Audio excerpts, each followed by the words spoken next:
In terms of like your mentoring and coaching, what kind of stuff do you do in that helps create that mindset of being good at communication or being a better person in general? What kind of stuff is that? So I do lots of different types of coaching. I've done communication training, coaching. I've done marriage counselling and communication coaching and business consultancy coaching, all that kind of stuff.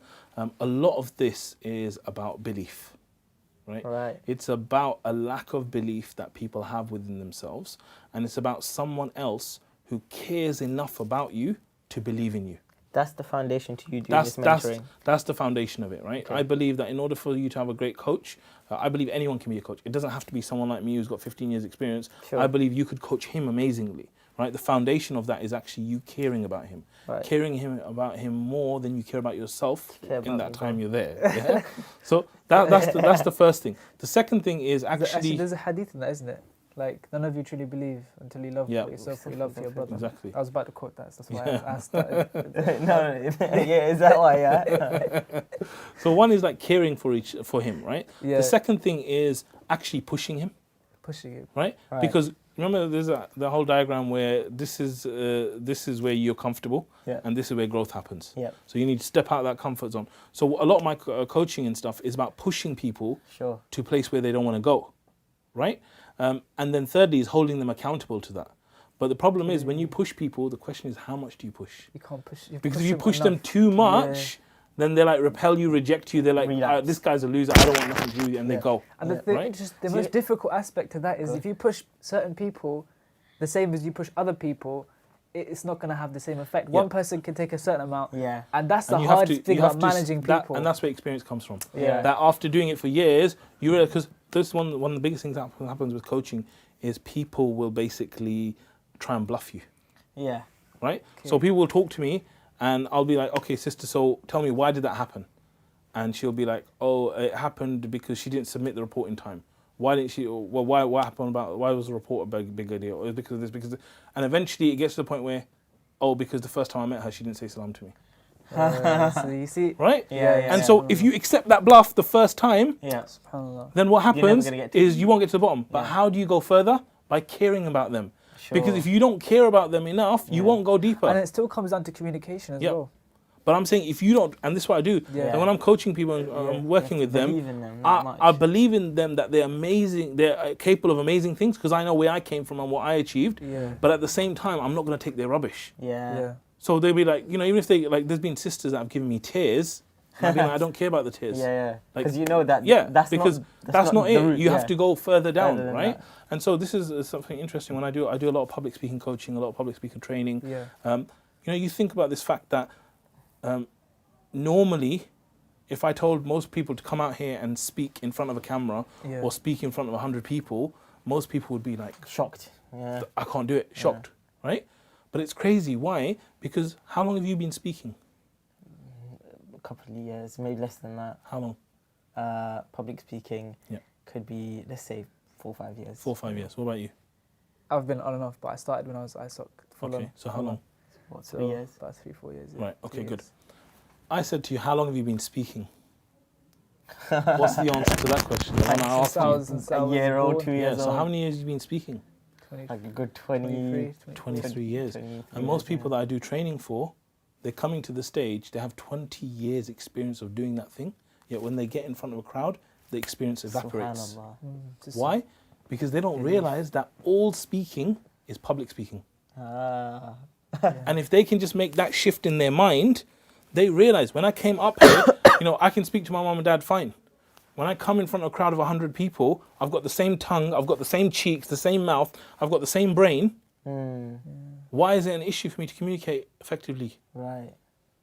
Because you're afraid you get judged. Yeah, very good. So where's your focus? On the people. On the people, not on yourself. No. Where's your focus? If you're worried you're going to get judged, where's your focus? As in yourself, making a mistake. You're focused on you're caring about yourself in that moment. You're too focused on you're focused on yourself, right? Rather than you focusing on your audience, you're focused on yourself. Yeah. How am I gonna feel? How am I gonna look? It's like this now. Like I always do that. I do this in this training that I do. I get them to stand up and I say, right, everyone look at his face, because people don't like a group of 100 people or whatever looking at their face. So I'm like, everyone look at their face, and the guy's getting really uncomfortable. Right? Yeah. And after that, I'm like, everyone look at my belly. Right? Then everyone looks at my belly. And I'm like, look, if I stand here and I start thinking, oh my God, they're looking at my belly, he's probably thinking, how big is that belly? How did it get so big? I hope mine don't get that big. And I hope what will my wife say if my belly got that big? I said, if I stand here and I start thinking about my defects and my issues, then my focus is all wrong. Yeah. And this is why I've been able to shift it, because, you know, when I was part of the team that originally started Al-Maghrib in the UK, and when we were sitting there for Al-Maghrib Institute, there's like 4 or 5 brothers in the room, and we were giving out different roles, and they said to me, you're going to be the Amir for London. Okay. And I was like, okay, you know what, I love event management, I'm a project manager, this is me, yeah, I'm doing it. And then he said, you're going to do public speaking. And I was like, okay, listen. I said, like I'm good at organising things? Yeah, exactly. Yeah. So I said, listen, I will do everything for that role except the public speaking. So look how times have changed, isn't it? Yeah. And so at that point, he said to me, no, you have to do public speaking, right? So me, I hate public speaking, because at uni, what I did is we had a group exercise. Everyone in the group had to public speak. And what I did is I did the work for everyone. I was like, I'll do most of the work, so I don't need to speak, because I was terrified of public speaking. So then when I got to the day, I just said, hi, my name is Mohammad Arshad. And then they just moved on. I didn't have to do no speaking on the day. So that's how I was about speaking. So when we got to Al-Maghrib, like this is the opening of Al-Maghrib, because it was starting and I did the open ceremony type of thing. I was so nervous. Like, leading up to it, I was starting to feel physically in pain. Now, if you've had a phobia of speaking like I did, I was started feeling like sick and sick and sick. And when I got there, I was asking brothers, like, give me some advice. Like, you know, when you're in trouble, you ask for advice. And they were all making fun of me. They were like, just start by saying, welcome to Al-Maghrib. Just start like crazy stuff. And I was like feeling really bad. And so anyway, the first time I spoke in front of the audience, I wrote everything out word for word, and I spoke. And after it, I was so relieved that it was over. And then what happened, I realized, oh my God, you know what? In about 8 weeks, there's another seminar. And then I started feeling worse and worse. And I got married at that time. I started telling my wife, she was like, look, why are you complaining about this? I'm like, it feels terrible. And every time I kept going through that, I was going through the pain myself. And then there came a day and I said to myself, you know what? This is ridiculous. This is ridiculous. I'm like, listen, you got a simple choice. I talked to myself, I said, look, you got a simple choice. Either you want to do the Amir role and you accept the responsibilities and the things that come with it, or you don't and you walk away. It's a very simple decision. You know, also as well, like, you know, people that lead Salah, they often have the same issues. But what helped me understand is that, you know, if you were to lead the Salah, Allah subhanahu wa ta'ala is listening to you read the Quran in the first place. And He is the main audience here, you're not doing it for the sake of the people. And that actually helped me in public speaking as well. Because when I thought of that, I thought, okay, if I lead the Salah, if I don't lead the Salah, it doesn't matter. Because especially in ISOC prayer rooms, you just get forced sometimes. And you don't really want to read.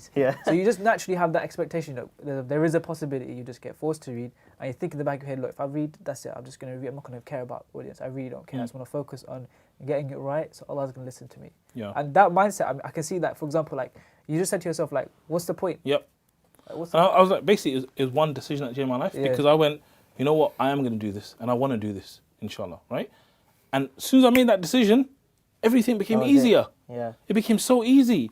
And now I'm going out to people, telling them about communication, I'm teaching people about communication, I'm coaching.